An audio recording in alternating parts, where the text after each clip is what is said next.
Hello students, अपना next chapter है accounting ratios, जो अपना पार्ट बी वाली बुक है analysis of financial statements. Part B वाली बुक में चैप्टर है अकाउंटिंग रेशोज़। तो अकाउंटिंग रेशोज़ क्या होते हैं कि जब हम रेशो क्या होता है, relationship between two figures expressed in mathematically in arithmetical terms is called ratio. या हम कह सकते हैं ratio is simply one number expressed in the terms of another. It is found in dividing one number into other. एक number को दूसरे number से divide कर दें तो क्या आ जाता है, रेशो। तो इसको हम दिखा सकते हैं चार तरीक़ों से। पहला है प्रपोर्शन, यानी एक नंबर को दूसरे नंबर से डिवाइड कर दिया तो वो आ जाता है प्योर रेशो या सिंपल रेशो। जैसे 2 लाख उसकी करंट एसेट्स है, करंट लाइबिलिटीज़ है 1 लाख की, तो क्या आ गया 2:1। इसी तरह रेट और मैनी टाइम्स कि कितने गुना है। जैसे सपोज करो उसकी जो क्रेडिट सेल्स हैं वो 2 लाख है और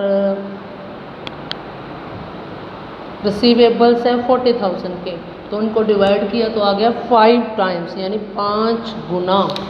फिर उसके बाद है परसेंटेज की फॉर्म में भी हो सकता है।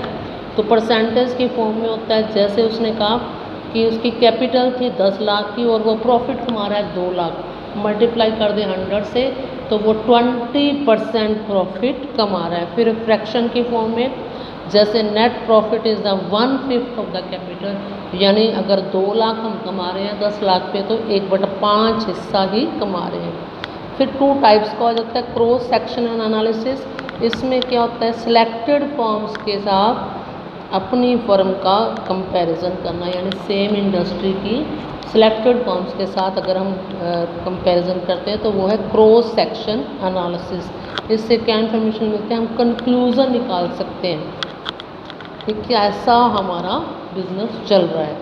तो जैसे रॉ मटेरियल कंजम्पशन का निकाल लें, प्रोडक्शन प्रोसेस अपना कितना चल रहा है उसके अकॉर्डिंग निकाल लें, तो वो क्रॉस सेक्शन एनालिसिस है। फिर है टाइम सीरीज़ कि पिछले सालों से कंपैरिजन करना, पीरियड ऑफ टाइम का डाटास का कंपैरिजन करना, तो वो है टाइम सीरीज़ एनालिसिस। कि इसका इफेक्ट क्या पड़ता है कि हमें चेंज का पता चल जाता है कि पिछले सालों से कितना चेंज आ रहा है।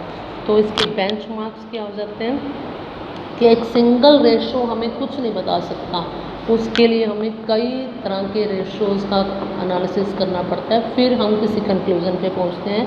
तो पास्ट रेशो से कंपैरिजन करने से भी ये टाइम सीरीज़ में आ गया। और दूसरा सिमिलर फॉर्म्स के साथ कंपैरिजन करें। फिर है रूल ऑफ थंब कि अगर हम एक पीरियड ऑफ टाइम में ही कर रहे हैं कंपैरिजन तो वो सही नहीं होगा, यानी करंट एसेट्स का एटलीस्ट वो कह रहा है कि ट्वाइस होना चाहिए, ये उसका रूल है। फिर है अपने ऑब्जेक्टिव के हम क्यों करते हैं, हमें वीक स्पॉट्स का पता चलता है कि क्या क्या वीक स्पॉट्स हैं। उसके बाद हमें पता लगता है लिक्विडिटी के बारे में, सोल्वेंसी के बारे में, एक्टिविटी रेशोज़, प्रॉफिटेबिलिटी के बारे में, ये सारे इन्फॉर्मेशन। क्रॉस सेक्शन भी हम कर सकते हैं, कंपैरिजन कर सकते हैं सम सिलेक्टेड फॉर्म्स के साथ। और टाइम सीरीज़ का कंपैरिजन भी हो सकता है कि पास्ट रेशोज़ के साथ कंपैरिजन कर सकते हैं। और इन्फॉर्मेशन हमें मिल सकती है, जो इन्फॉर्मेशन मिल सकती है वो हमें डिसीज़न लेने में हमारी हेल्प करेगी, कोई एस्टिमेट लगाना हो, कोई डिसीज़न लेना हो। एडवांटेजेस क्या है, पहला है helpful in the analysis of financial statement, कि हेल्पफुल रहता है फाइनेंशियल पोजीशन की एनालिसिस करने में। एक तरह का एक डिवाइस है जिसके द्वारा रेशो के एनालिसिस के द्वारा, जैसे बैंकर्स को, bills payable, investor, shareholders, इन सबको इन्फॉर्मेशन मिलती है। फॉर अकाउंटिंग डाटा सिंपल हो जाते हैं। जैसे कोई अमाउंट है अगर करोड़ों में है और हम उसका कंपैरिजन नहीं ईजिली कर पाते तो रेशो के द्वारा वो सिंपल फॉर्म में आ जाते हैं जिससे हम कंपैरिजन कर पाते हैं। फिर है सिंपल हो जाते हैं, सिंपल होने के बाद ही कंपैरिजन पॉसिबल है। फिर है कि वीक स्पॉट्स का पता चल जाता है कि प्रीवियस ईयर्स के कंपैरिजन में हमारा प्रॉफिट या सेल कम क्यों हो रही है, तो इस तरह वीक स्पॉट ढूंढ लेंगे अपने कि कहाँ कहाँ से हमें कमी रह रही है। फिर है हेल्पफुल इन द फोरकास्टिंग, पूर्वानुमान भी लगाया जा सकता है। कैसे कि पिछले साल वो कह रहा है रिवेन्यू फ्रॉम ऑपरेशन 10 लाख थी और इन्वेंट्री थी and the average amount of inventory और 2 लाख थी, यानी 20% माल बिना बिका रह गया। तो इस बार मान लो हम अनुमान लगा सकते हैं कि 15 लाख की सेल हुई है तो हमारा जो इन्वेंट्री है 3 लाख है, यानी 20% बच गया, तो वो रह सकता है। ये इस तरह का अनुमान भी हम अनुमान लगाने में हेल्पफुल रहता है। ट्रेंड का पता चलता है, ट्रेंड से क्या, कॉस्ट के बारे में, रिवेन्यू फ्रॉम ऑपरेशन के बारे में और अदर इम्पॉर्टेंट फैक्ट्स के बारे में पता चलेगा। फिर आइडियल स्टैंडर्ड्स फिक्स कर सकते हैं हम, जिससे हमें पता चलता है कि हमारे वीक स्पॉट्स क्या है या स्ट्रॉन्ग पॉइंट्स हमारे क्या है। इफ़ेक्टिव कंट्रोल बना रहता है, क्योंकि एक पीरियड के रेशोज़ के कंपैरिजन से हमें पता चल जाता है कि यहाँ ये कमी है और उस पर हम कंट्रोल कर सकते हैं। और फाइनेंशियल साउंडनेस का भी पता चलता है किसके द्वारा, सोल्वेंसी के द्वारा, रेशो जो हम बनाते हैं, प्रॉफिटेबिलिटी रेशो के द्वारा हम कोई भी कंक्लूजन निकाल पाते हैं। फिर लिमिटेशंस क्या है, जो डाटा, अगर अकाउंटिंग डाटा ही फॉल्स है तो उसके रेशो भी फॉल्स ही होंगे। सपोज करो इन्वेंट्री, क्लोजिंग इन्वेंट्री है, ओवर वैल्यू की हुई है, तो जहाँ जहाँ वो यूज़ हुआ तो उससे जो इंफॉर्मेशन निकलेगी वो भी सही नहीं हो सकती। फिर है comparison not possible at different firms adopt different accounting policy. Other firms अगर डिफरेंट पॉलिसी यूज़ कर रहे हैं तो हम उसका कंपैरिजन कैसे कर सकते हैं, वो कंपैरिजन भी सही नहीं होगा। सपोज करो डेप्रिसिएशन लगाने के लिए वो स्ट्रेट लाइन मेथड यूज़ कर रहा है और दूसरी firm return down value method लगा रही है, तो उनके प्रॉफिट सेम कैसे हो सकते हैं और उनके रेशो भी अनकम्पेरेबल होंगे। फिर है analysis becomes less effective due to price level change, price level के चेंज होने पर भी हम इसका कंपैरिजन नहीं कर सकते। जैसे एक फर्म 1000 मशीनें पहले 10 लाख में बेच रही थी, अब वो 1000 मशीनें सेम टाइप की 2013 में प्राइस के बढ़ने से 15 लाख में बेच रही है, तो हम ये तो ना कह सकते हैं कि हमारी सेल है 50% से इंक्रीज़ होगी, ये तो सिर्फ प्राइस लेवल का ही चेंज है, तो कंपैरिजन सही नहीं होगा। और रेशोज़ में भी misleading in the absence of absolute data, अगर डाटा एब्सोल्यूट नहीं है तब भी हमें वो मिसलीड कर सकता है। जैसे कोई कंपनी है 10 लाख मीटर कपड़ा बना रही थी 2012 में, 15 लाख बनाया उसने 2013 में, ये प्रोग्रेस हम 50% दिखा सकते हैं। लेकिन 10 लाख मीटर 2012 में 20,000 हो जाता है अगर, तो हम ये थोड़ा सा इनकी प्रोग्रेस 100% होगी, क्योंकि रेट्स का चेंज है ये तो। फिर है limited use of single ratio, सिर्फ सिंगल रेशो अगर हम कंपैरिजन करते हैं या करंट रेशो देखते हैं तो उससे ये पूरी लिक्विडिटी का हमें नहीं पता चल जाएगा। विंडो ड्रेसिंग भी की जा सकती है, यानी करंट एसेट्स और मान लो हम लिक्विडिटी रेशो की बात करें, करंट एसेट्स बढ़ रही हैं 3 लाख से और लाइबिलिटीज़ भी नहीं बढ़ी, तो रेशो फिर भी रकम चेंज नहीं होगा। यानी अगर दोनों का अच्छे से हम ओवरव्यू लेंगे तभी हमें पता चलेगा कि हमारी फाइनेंशियल पोजीशन किस तरह की है। फिर lack of proper standard, proper standards का नहीं हमें पता। जैसे हमने कह दिया कि आइडियल रेशो है T/2/1, लेकिन अगर हम ये देखें कि हमें कई तरह के बिज़नेस है, तो अलग अलग बिज़नेस में मान लो करंट एसेट्स के ज़्यादा ज़रूरत है तो वहाँ का रेशो 4/1 भी आइडियल माना जा सकता है। फिर ignores qualitative factors, qualitative factors को नहीं देखता। जैसे क्रेडिट ग्रांट किया एक कस्टमर को on the basis of for protection on the basis of certain ratio, but the character and the managerial ability to customers must also be taken into consideration. कि ratio के base हम देख लेते हैं कि पिछले साल 15% क्रेडिट दी थी हमने और अब भी दे सकते हैं, लेकिन ये अगर हम बिना देखें कि कस्टमर की कैसी एबिलिटी है, वो पैसा वो वापस करेगा भी या नहीं, तो हम सिर्फ क्वालिटेटिव फैक्टर्स को देखकर ही कोई डिसीज़न ले सकते हैं। सिर्फ क्वांटिटी को देखकर नहीं कि 15% का दे ही दे, चाहे वो वापस करे या ना करे। फिर ratios alones are not adequate for proper control. सिर्फ एक रेशो से, जो सिर्फ रेशो से ही हम कोई कंक्लूज़न नहीं निकाल सकते, और भी कई फैक्टर्स हैं जिनका इफेक्ट पड़ता है। Effect of personal ability and bias of analysis, जो विश्लेषण करता है उसकी पर्सनल एबिलिटी का भी इफेक्ट पड़ता है, यानी डिफरेंट मीनिंग्स, जैसे रेशोज़ के प्रॉफिट बिफोर टैक्स ले रहा है या आफ्टर टैक्स ले रहा है, ये सारा उसका भी इफेक्ट पड़ता है। फिर है क्लासिफिकेशन ऑफ रेशो। रेशो 4 तरह के होते हैं, चारों। पहला है लिक्विडिटी रेशो। लिक्विडिटी रेशो से हमें पता चलता है कि ability of the firm to meet its current obligation they fall due, यानी करंट लाइबिलिटीज़ को अगर वो पे कर सकता है, यानी इसमें आ जाते हैं 2, करंट रेशो और क्विक रेशो। फर्स्ट रेशो यही है। फिर है सोल्वेंसी रेशो, जिसमें हमें लॉन्ग टर्म पोजीशन के बारे में डिसीजंस ले पाते हैं। Debt equity ratio, total assets to debt ratio, proprietary ratio, interest coverage ratio. Third है एक्टिविटी रेशो, तो ये कैलकुलेटली होते हैं मोस्टली रेवेन्यू फ्रॉम ऑपरेशन से, तो ये टर्नओवर रेशो भी इनको कहा जाता है। इन्वेंट्री टर्नओवर, डेटर्स और रिसीवेबल टर्नओवर रेशो, क्रेडिटर्स और payable turnover ratio, working capital turnover ratio.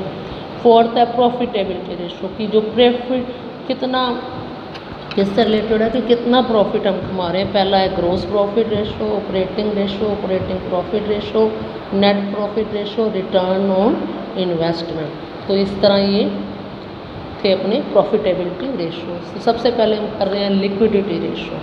Liquidity ratio में फर्स्ट है current ratio, current assets upon current liabilities. Current assets में क्या क्या आ जाएंगी, करंट इन्वेस्टमेंट्स, इन्वेंट्रीज को हमने लेना है लूज टूल्स, स्टोर्स और स्पेयर्स को छोड़ के। ट्रेड रिसीवेबल, जिसमें आ जाते हैं बिल्स रिसीवेबल और सन्ड्री डेटर्स, अगर प्रोविज़न गिवन है तो वो लेस करना है। कैश एंड कैश इक्विवेलेंट्स, यानी cash in hand, cash at bank, cheques draft in hand, ये भी आ जाएगा। Short term loans and advances, other current liabilities, ये आ जाएंगे। इसमें प्रीपेड एक्सपेंसेस, अक्रूड इनकम्स और एडवांस टैक्स को लिया जाता है। फिर है करंट एसेट्स में हम क्या क्या शामिल नहीं करते, loose tools, stores and spares. फिर है प्रोविजंस फॉर डाउटफुल डेट्स। फिर आगे अपना करंट लायबिलिटीज़, तो करंट लायबिलिटीज़ में आ जाती हैं जिनको हमने विद इन 1 ईयर पे करना है। जैसे करंट एसेट्स से कैश 1 ईयर में रिसीव होता है, उसी तरह करंट लायबिलिटीज़ को हमने 1 ईयर में पे करना है।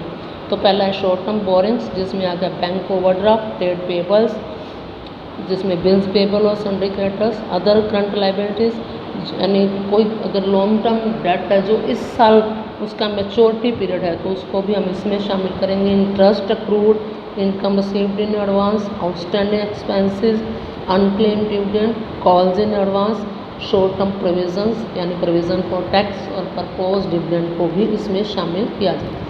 इसका क्या बेनिफिट है, यानी क्या ऑब्जेक्टिव है, इसलिए यूज़ होता है कि हम देख पाते हैं कि हमारी शॉर्ट टर्म लायबिलिटीज़ को पे करने की क्या एबिलिटी है। जैसे इसका आइडियल रेशो है 2:1, यानी अपनी करंट एसेट्स हैं करंट लायबिलिटीज़ से दुगनी होनी चाहिए, यानी करंट लायबिलिटीज़ के कंपैरिजन में अपने एसेट्स डबल हो।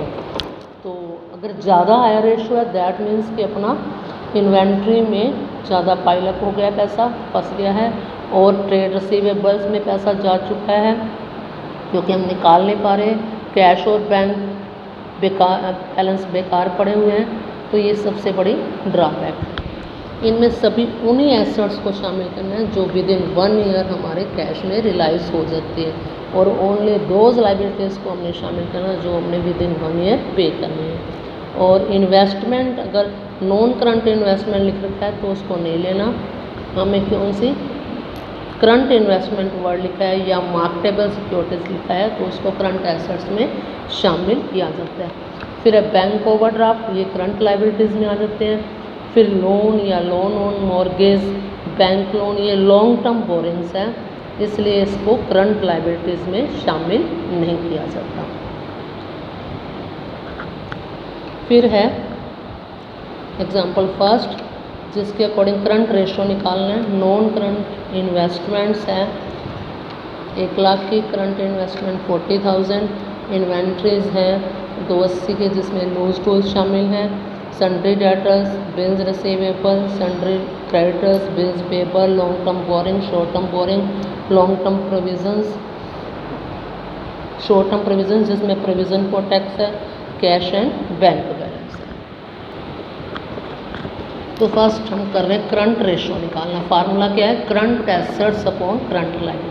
अब करंट एसेट्स में हम शामिल करेंगे करंट इन्वेस्टमेंट जो कि है 40,000 की, फिर है इन्वेंट्रीज जिसमें हमने टूल्स को शामिल नहीं करना, तो वो है 230 की। उसी तरह ट्रेड रिसीवेबल्स को लेना है जिसमें डेटर्स और बीटी दोनों आ जाएंगे, कैश और बैंक बैलेंस।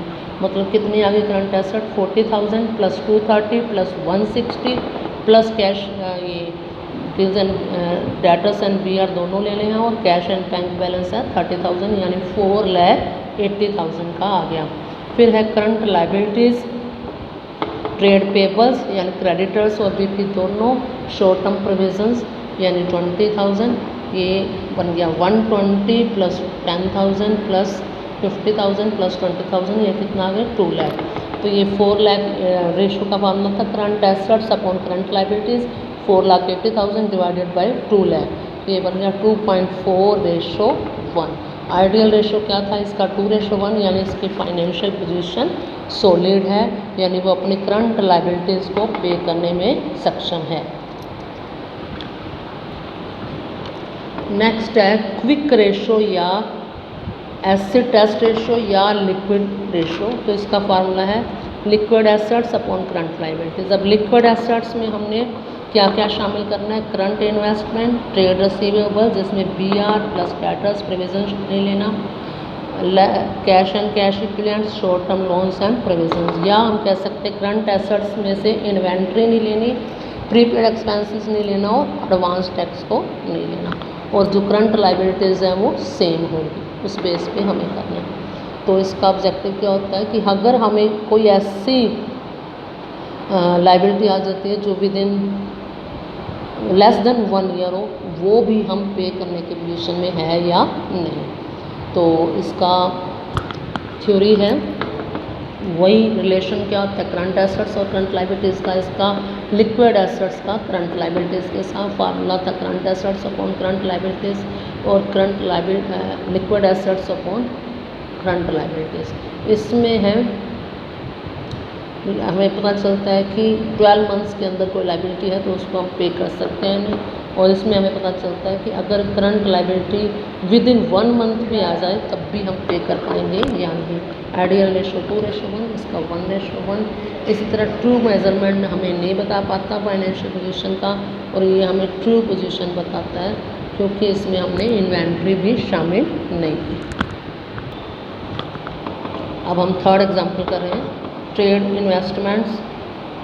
ये गिवन है हमें marketable secure, tangible fixed assets, intangible, trade receivables, provision दे रखा है, कैश एंड बैंक, ये हमें स्टेटमेंट गिवन है, लॉन्ग टर्म बोरिंग्स वगैरह ये सारा कुछ दे रखा है। इसमें हमें निकालना है लिक्विडिटी रेशो और उसमें कमेंट करना। लिक्विडिटी रेशो में अब दोनों निकालने पड़ेंगे, यानी करंट रेशो भी और करंट लायबिलिटी।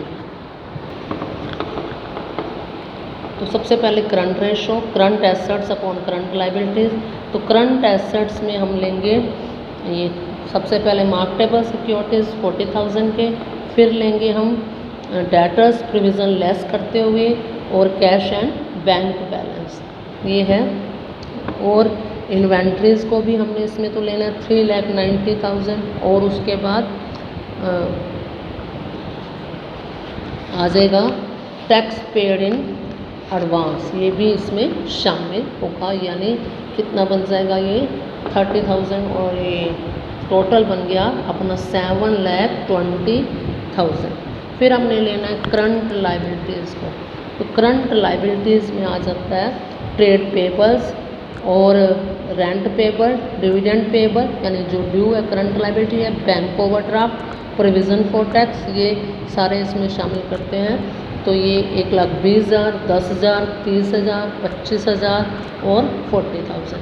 तो ये बन गया 7,20,000 था अपने current assets divided by current liabilities है 240 यानी 3:1। तो ये भी आइडियल रेशो से ज़्यादा है। फिर है अपना क्विक रेशो का पाना था liquid assets upon current liabilities या क्विक एसेट्स भी कहते हैं इसको। तो लिक्विड एसेट्स क्या था, करंट एसेट्स में अगर हम इन्वेंट्रीज और income tax paid in advance को लेस कर रहे हैं तो करंट एसेट्स थी 720 की माइनस 390 माइनस 3000, तो ये आ गया 3 लाख। तो 3 लाख अपनी होगी लिक्विड एसेट। तो लिक्विड एसेट्स है 3 लाख की, करंट लायबिलिटीज सेम रहेंगी 240 की 1.25:1, और इसका आइडियल रेशो होता है लिक्विड का 1:1, मतलब ये उसकी पोजीशन भी सॉलिड है, यानी जो अपनी फर्म है कंपनी है short term financial position company की अच्छी है।